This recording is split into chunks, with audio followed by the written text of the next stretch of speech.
우리가 5월에 지금 잠언의 말씀을 가지고 묵상을 하고 있는데요.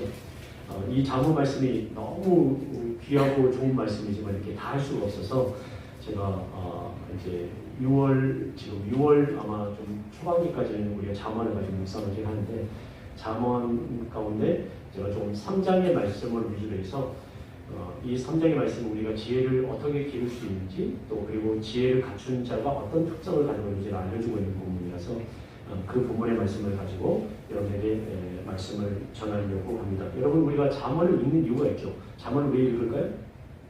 잠언을 배우는 이유는 지혜로운 자가 되고 싶어서, 지혜를 알고 싶어서죠. 그래서 잠언이라는 게 무엇을 뜻하고 있는가를 우리가 좀 보자면, 잠언이란 말은 히브리어로 살, 또 마살 이렇게 하는데, 이 잠언이란 말은 진리의 간결한 교훈입니다. 단어로 되어 있는 것이 아니라, 잠언이란 말은 우리가 이야기한 것처럼 어떤 요즘 이야기는 어록처럼 비슷한 거예요. 여러분, 예전에 그런 이야기가 있죠. 김제동 어록, 누구 어록 해가지고 하면 그런 말들이 있는 것처럼, 이게 보통은 이 잠언이 누구의 어록이냐면 솔로몬의 어록이죠. 그런데 솔로몬의 어록이라기보다는 성경의 모든 말씀은 하나님의 말씀이기 때문에, 하나님께서 솔로몬의 입을 통해서 다른 사람들의 삶을 통해서 얻어주신, 우리에게 주신 하나님의 귀한 어록이라고 우리가 생각하면 좋을 것 같습니다. 우리가 잠언을 통해서 우리는 무엇을 만날 수 있냐면, 이 잠언을 통해서 특별히 하나님의 지혜를 만날 수 있는데, 지혜라는 것은 우리가 아는 어떤 도덕 수준의 이상을 넘어서는 겁니다. 하나 더 넘겨주시고요. 이 지혜라는 말이 히브리어로 호크마, 여러분들 많이 들어보셨는데 호크마라는 단어인데, 여기엔 도덕도 포함되지만 그 이상의 것을 포함하고 있습니다. 우리가 어떤 결정을 할 때 도덕적으로 분명하면 결정하기 쉽죠. 성경 말씀에 있는 것처럼 살인하면 됩니까? 안 됩니까? 안 되죠. 요즘 또 쉽게 교통 법규를 어기면 됩니까? 안 됩니까? 안 되죠. 법규가 있으면 아주 쉬워요. 그리고 규범을 따르면 되는 경우도 있죠. 우리 교회는 뭘 열심히 해야 된다? 성교와 구제를 열심히 하면 된다. 그리고 나머지는 조금 제가 강조합니까? 강조하지 않습니까? 강조를 별로 안 하죠. 그런 우리 교회는 그냥 이것만 하면 그래도 평균 이상은 한다, 이렇게 생각할 수도 있는 어떤 그런 암묵적인 게 있습니다. 그러나 성경은 누구하고 결혼해야 될지 알려주지 않습니까? 알려주지 않죠. 그리고 성경에서는 이상한 성격을 가진 사람들을 만날 때 저 사람에 대해서 어떻게 하라고 알려주지 않습니까? 알려주지 않죠. 그런데 이런 결정을 잘못 내리면 말 그대로 뭐가 옵니까? 재앙이 올 수 있습니다. 재앙이 올 수 있습니다. 요즘 말로 뭐 할 수 있다? 폭삭 망할 수 있다. 폭망할 수 있다라고 말하죠. 특히 사업을 하는 분들이면 이 말이 무슨 말인지 알 겁니다. 도대체 어떻게 해야 될지 모르는 시점이 있을까 없을까요? 있죠. 그런데 그때 잘못 선택하면 어떻게 됩니까? 굉장히 어려움을 당하죠. 하지만 우리는 이런 우리가 알지 못하는 여러 가지 일들의 문제가 있을 때 이런 문제들이 우리를 힘들게 한다는 걸 알죠. 그런데 지혜란 어떤 거냐면, 하나 더 넘겨서 보면 지혜란 뭐냐면, 어떻게 하라고 분명하게 제시된 도덕법이 없을 때에도 무엇을 하는 거라고요? 올바른 선택을 내는 것이 지혜입니다. 지혜를 가진 사람의 특징은 뭐냐면, 어떤 것도 다르고 있지 않는데 뭐냐면, 하나님께서 주신 지혜를 가지고 올바른 선택을 내리는 것을 지혜라고 우리가 말합니다. 그러므로 우리가 원하는 것은 어떤 사람이 되어야 될까요? 지혜로운 사람이 되어야 되겠죠.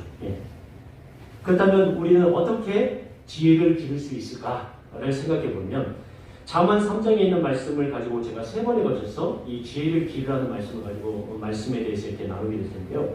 어떻게 하면 지혜를 기를 수 있는지에 대해서 잠언 3장에서 우리가 다루고 있거든요.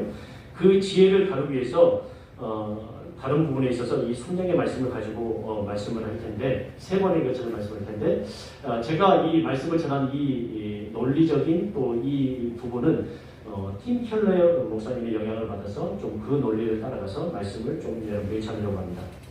잠언 3장에는 지혜로운 사람의 특징이 여러 가지로 들어가는데, 이 특징들은 지혜를 키우는 수단이 되기도 합니다.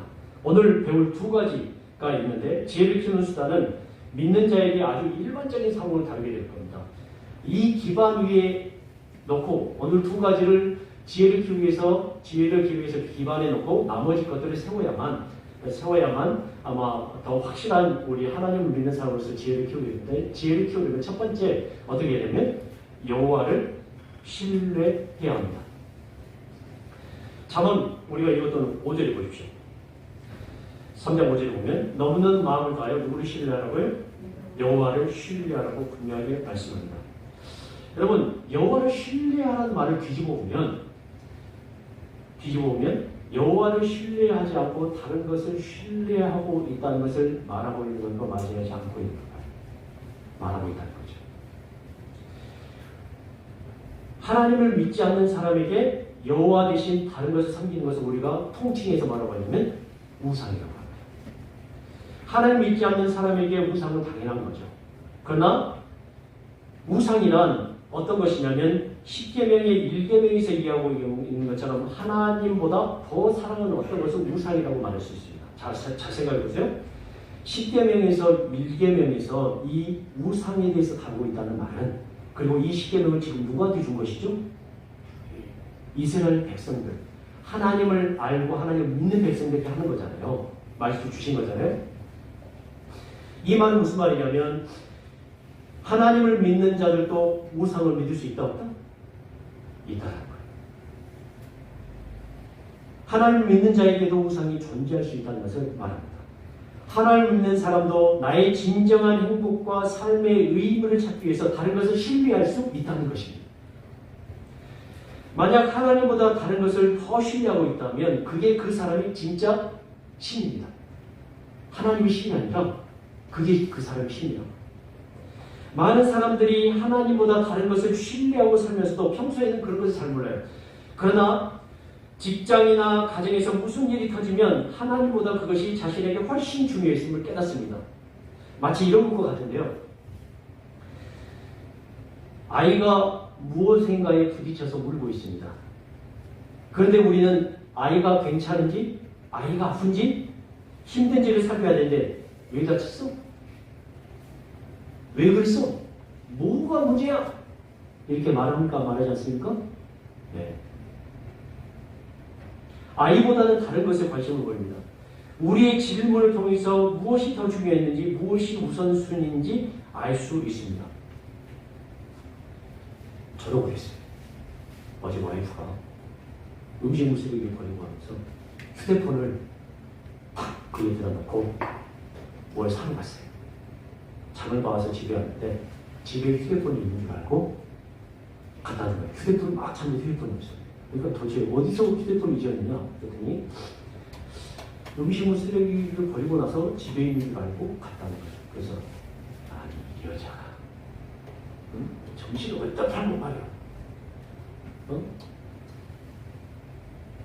여자의 마음은 괜찮은지, 아내의 마음은 괜찮은지, 어떤지 이거보다는 뭐에 더 관심이 있다고요? 네, 아내보다는 휴대폰에도 관심이 있었다. 얼마나 비싼 건데 지금. 얼마나 돈을 많이 주고 샀는데 지금. 그걸 잃어버려. 그런 마음이 제게 있었다. 이걸 보면 어떤 상황이 닥치면 우리 안에 자연스럽게 하나님보다 더 생각한 어떤 것이 드러날 수 있다는 거예요. 이처럼 평상시에는 잘 구분하지 못하는 게 무엇이라고요? 우상입니다. 그러나 자신에게 문제가 터지면 무엇을 신뢰하고 있는지를 알 수 있습니다. 이것이 지혜와 무슨 상관이 있는 걸까요? 여러분, 지혜는 이것에 대해서 모든 면에서 관계가 있다고 우리에게 말해주고 있습니다.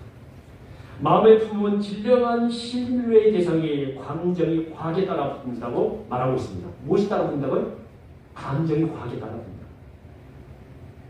그 대상이 어떤 것이든 상관없습니다. 자녀이든 재물이든 성공이든 자존심이든 그리고 자기 자신은 아무 상관없어요.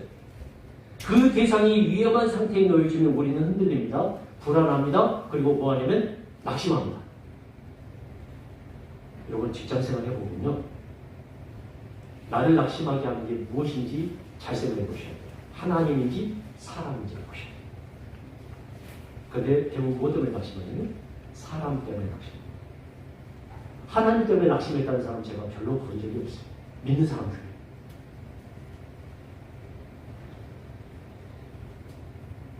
그게 우상이 되어 우리의 판단을 흐리게 하고 우리의 자아상과 세계관을 왜곡하기 시작합니다.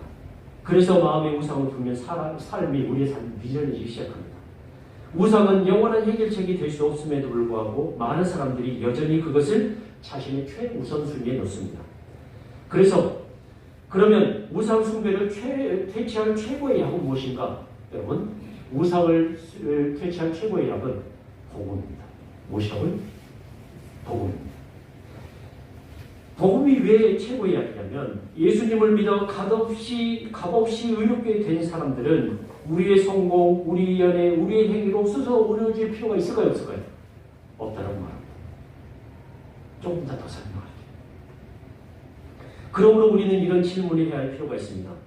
우리 삶에서 하나님 대신 우리의 신이 될 소지가 가장 높은 것은 무엇일까요? 하나님은 역사적으로 구약의 이스라엘 백성들을 통해서 우리에게 말씀하시는 것이 있습니다. 이스라엘 백성들이 어렵고 힘들 때 하나님께 도와달라고 소리쳤어요. 그런데 하나님은 응답하시지 않을 때가 꽤 많았습니다. 그러나 이스라엘 백성들이 그들 안에 있었던 우상을 제거하고 이방신들을 제거했을 때 그들의 삶에 개입하셨고 그들의 기도를 들으시고 그들 가운데 역사하셨던 것을 보게 됩니다. 우리도 지금 많은 것들을 하나님 앞에 달라고 합니다. 하나님께 우상을 칠 때가 있습니다. 그러나 우리는 우리 안에 있는 우상을 내버려두고 그것을 의지하면서 하나님께 살려달라고 외칠 때가 참 많습니다. 여러분 한번 생각해 보세요. 이 우상을 내놓고 누구를 신뢰할 때? 여호와를 신뢰할 때 지혜가 우리에게 임한다. 지혜를 키울 수 있다고 말씀하고 있습니다. 하나님은 지혜를 기울이려거든 먼저 하나님을 신뢰하려고 말씀합니다. 하나님을 신뢰하기 위해서 우리에게 제거해야 할 우상이 있습니다. 우리가 오직 주님만을 전부로 삼았을 때 하나님은 그때 우리에게 역사하실 것입니다. 하나 더 넘겨서 지혜는 여호와를 신뢰하는 자에게 주어지는 하나님의 은혜임을 기억하셔야 합니다. 왜냐하면 성경에서 최고의 지혜는 누가 가진 것으로 표현하고 있냐면 예수님이 우리의 최고의 지혜라고 말씀하고 있기 때문입니다. 다시 한 번 더 반복합니다. 지혜는 여호와를 신뢰하는 자에게만 주어지는 하나님의 은혜임을 기억하십시오. 두 번째, 지혜를 기르려면 하나님의 말씀에 순종하셔야 합니다. 무엇에 순종하셔야 되고요? 하나님의 말씀에 순종하셔야 됩니다. 오늘 이것을 어떻게 표현하고 있냐면 3장 5절에 보시면 너는 마음을 다해 여호와를 신뢰하고 무엇을 의지하지 말라? 내 명철을 의지하지 말라. 이 말은 다른 말로 표현하자면 우리가 삶의 모든 부분에서 누구를 의지하고 있다고요? 나를 의지하고 있다. 실제로 나를 의지하고 있다. 그래서 그것을 뒤집어서 너를 의지하지 말고 누구를 의지하라고요? 하나님의 말씀에 순종해야 된다. 우리에게 그렇게 말씀하고 있다. 지혜의 두 번째 특징이자 지혜를 기르는 수단은 삶의 모든 영역에서 하나님을 신뢰하고 자신의 명철을 제발 의지하지 말라는 것입니다. 우리가 속한 문화는 우리를 기준으로 삼아서 모든 행동을 하라고 요구합니다. 매사에 내 생각, 즉 내가 가진 명확한 사고로 행동하고 무엇까지 의심하려면 성경까지 의심해야 되는 거 말합니다. 야, 그 성경이 틀린 거야. 너 자신이 맞아. 네가 원하는 대로 해. 라고 이야기합니까? 이야기하지 않습니까? 모든 매체에서 모든 것에서 지금 쏟아져 나오는 메시지가 이겁니다. 네 자신이 진리야. 네 생각대로 해. 네가 원하는 대로 해. 나는 생각합니다. 고로 나는 존재하죠. 나는 모든 것을 의심합니다. 고로 나는 존재한다. 라는 게 지금 현 시대의 문화입니다. 그러나 우리는 의심하지 않는 대상을 반드시 가지고 있습니다. 하나님까지도 의심하지만 의심하지 않는 대상을 가지고 있습니다. 누구를 의심하지 않을까요? 네. 모든 것을 의심하는 나 자신을 의심하지 않습니다. 이게 무슨 말을 하는 걸까요? 역으로 뒤집어 보면 모든 사람들이 다 의심한다고 하지만 자기 안에 신을 두고 있는데 뭐냐면 절대로 내가 의심하지 않을 어떤 대상을 우리가 반드시 가지고 있다는 것입니다. 그것이 하나님이 아니어도 모든 사람은 자기 자신이 반드시 신뢰할 어떤 대상을 섬기고 있다는 말입니다. 여러분 그것이 부모일 수도 있습니다. 자녀일 수도 있습니다. 그리고 남편일 수도 있습니다. 자신이 믿는 학문일 수도 있습니다. 그리고 모든 것을 의심하는 자기의 머리일 수도 있습니다. 그러나 잠언은 우리의 명철과 이성과 직관이 아닌 하나님의 말씀을 그 대상으로 삼으라고 명령합니다. 여호와를 신뢰하고 내 명철을 의지하지 말라고 합니다. 그리고 자신을 의지하기보다는 범사의 6절에 어떻게 표현합니까? 범사의 그를 인정하라고 말씀합니다. 우리가 그분을 인정하면 어떻게 하십니까? 그리하면 하나님께서 우리의 길을 지도하시려고 말씀합니다. 성경 우리에게 말합니다. 성경은 범사에 우리를 인도할 수 있습니다. 삶에서 만나는 모든 상황마다 구체적으로 명시된 구절이 없더라도 우리를 인도하실 수 있습니다. 왜 우리를 인도하실 수 있을까요? 왜냐하면 하나님 우리를 지으셨습니다. 하나님 우리를 구원하셨습니다. 하나님 우리를 구원하셔서 하나님과의 관계 가운데 들어가게 하셨습니다. 여러분, 구체적으로 명확하게 말해주지 않았더라도 우리가 하나님과 이 원활한 관계 가운데 있다면 하나님께서 우리의 모든 삶을 인도할 수 있을까요? 없을까요? 인도할 수 있다는 거죠. 성경에 기록된 이 인격적인 하나님의 이야기의 귀를 기울여 보십시오. 하나님께서 우리에게 하신 이야기를 믿을 때와 믿지 않았을 때는 전혀 하나님의 이야기가 다르게 우리에게 다가올 것입니다. 여러분, 하나님 믿을 때와 믿지 않을 때 여러분의 상태를 한번 확인해 보시기 바랍니다. 하나님을 믿을 때는 사람을 대하는 태도가 확실히 달라집니다. 하나님을 신뢰할 때는 돈을 어디다 써야 할지 확실히 달라집니다. 하나님을 신뢰할 때는 다른 사람을 보는 방식이 달라집니다. 그리고 자신을 보는 방식도 달라집니다. 이렇게 우리의 일상생활이 성경의 이야기와 하나님과의 관계 가운데 빚어지면 여기에서 지혜가 자라나게 될 것입니다. 하나님의 말씀을 깊이 소화해서 나의 것으로 만들어 말씀이 우리 안에 풍성하게 거하게 될 때 참 지혜이신 주님의 지혜를 우리의 길잡이로 삼을 수 있을 것입니다. 그 지혜로 다른 사람들을 인도할 수 있을 것입니다. 우리가 그 지혜를 소유하게 되면 어떻게 되냐면 하나 더 넘겨서요. 고린도서 3장 16절 말씀이 이렇게 말합니다. 같이 한번 읽어보실까요? 시작.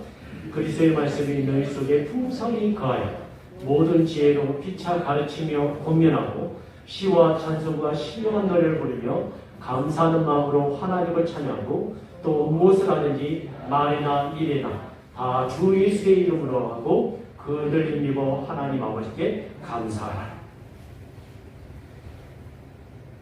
그리고 혹시나 삶의 힘듦과 어려움이 여러분을 흔들리게 할 때 자신을 어떻게 생각하며 하나님과 관계를 어떻게 해야 될지 모를 때, 무엇을 해야 될지 모를 때, 그리고 내가 무엇인가를 해서 누군가의 인정을 받고 싶을 때 여러분 그것을 벗어날 수 있는 방법을 하나 알려드리겠습니다. 제가 여러 번 우리 성도님들께 말씀드렸고요. 복음 기도라는 것을 여러분 좀 여러분에게 소개하고 싶은데요. 하나 더 넘겼어요. 좀 글씨가 작긴 한데요. 제가 한번 읽도록 하겠습니다. 여러분, 이 복음 기도를 가지고 여러분들을 판단하시고 여러분들이 하나님과의 관계를 어떻게 해야 될지를 주목을 해보시기 바랍니다. 4가지 복음이 되는데 그리스도 안에서 제가 하는 어떤 일도 당신이 저를 더 사랑하시도록 할 수 없고 제가 하는 어떤 일도 당신이 저를 덜 사랑하시도록 할 수 없습니다. 여러분, 하나님은요 여러분을 지금 더 많이 사랑할 수도 덜 사랑하실 수도 없습니다. 왜 그럴까요? 하나님께서 자기의 가장 사랑하는 것을 여러분들에게 주십니다.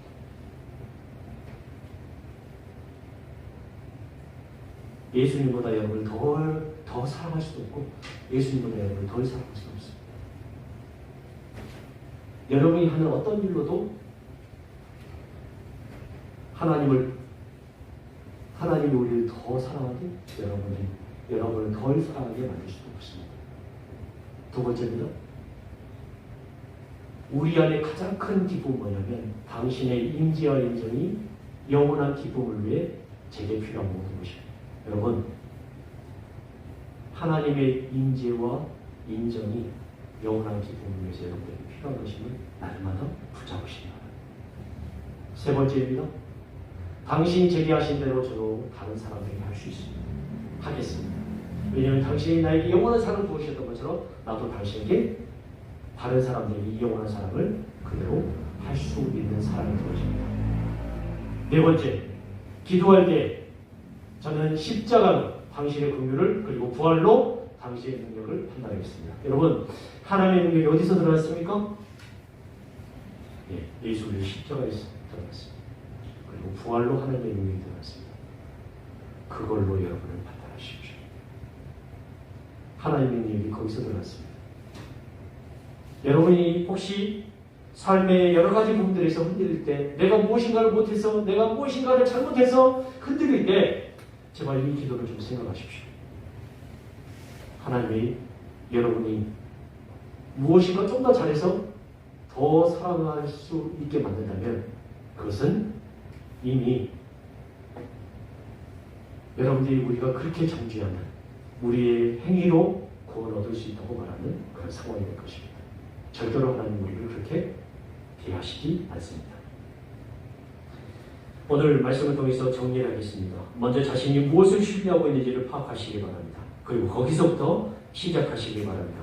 그리고 그분을 신뢰하시기 바랍니다.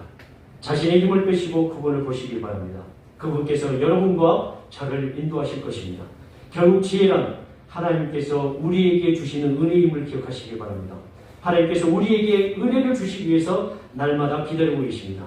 이 풍성한 하나님과의 관계를 유지하기 위해서 우리가 해야 할 일은 나를 구원하신 예수님을 붙잡는 방법밖에 없습니다. 그분 안에 거할 때 우리에게 주어지는 지혜가 여러분과 저의 삶 가운데 풍성하게 넘쳐나시게 주님의 이름으로 간절히 축원합니다. 아멘.